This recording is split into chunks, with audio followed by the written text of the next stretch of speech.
TV सत्यमेव व्रतम। झारखंडमधील मद्य घोटाळ्यात सुमित फॅसिलिटीचा संचालक अमित साळुंखे याला अटक करण्यात आल्यानंतर महाराष्ट्रातील राजकीय वातावरणही तापले।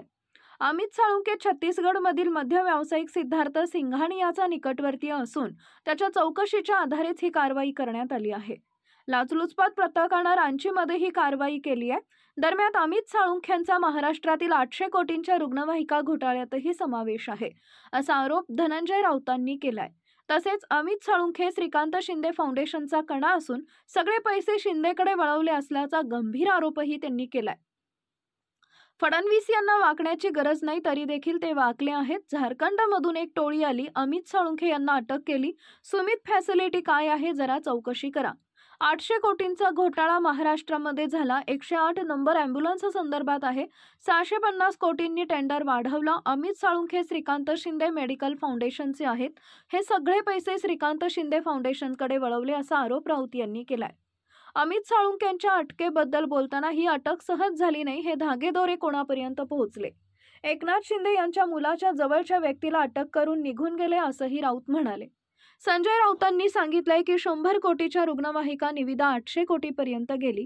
त्या 108 नंबर रुग्णवाहिकेचं कंत्राट सुमित फॅसिलिटीला देण्यात आले होते। त्याचा सूत्रधार अमित साळुंखे आहे। वैद्यकीय क्षेत्रातील सर्वात मोठा घोटाळा आहे।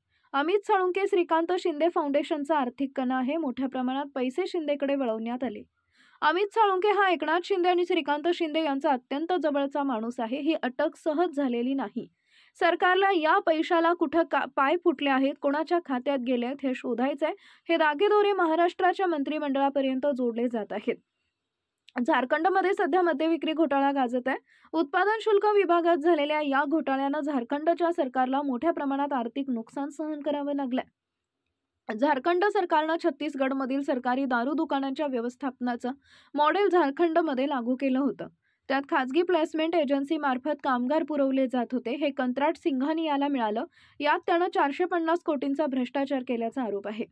अमित साळुंखेचा सहभाग असल्यानं त्यालाही अटक करण्यात आली आहे। झारखंड दारू घोटाळ्यात आतापर्यंत IAS अधिकारी विनयकुमार चौबे यांच्यासह 11 आरोपींना अटक केली आहे। मे 2022 मध्ये छत्तीसगड मॉडेल धर्तीवर दारू विक्री सुरू झाली होती। त्यातूनच हा दारू घोटाळा उघड झाला। त्यात सुमित फॅसिलिटीचे अमित साळुंखेला अटक करण्यात आली आहे। दरम्यान संजय राऊत यांनी मंत्रिमंडळातून चौघांना डच्चू मिळणार असल्याचा दावा केलाय। मंत्रिमंडळात कुणाला ठेवायचं आणि कुणाला काढायचं हा मुख्यमंत्री यांचा अधिकार आहे, तरी रिमोट कंट्रोल शहा यांच्याकडे आहे। मंत्रिमंडळात गोंधळाचं वातावरण सुरू आहे। 4 मंत्री जाणार आहेत। माणिकराव, संजय शिरसाट, योगेश कदम आणि संजय राठोड यांना जावं लागेल असा दावा संजय राऊतांनी केलाय।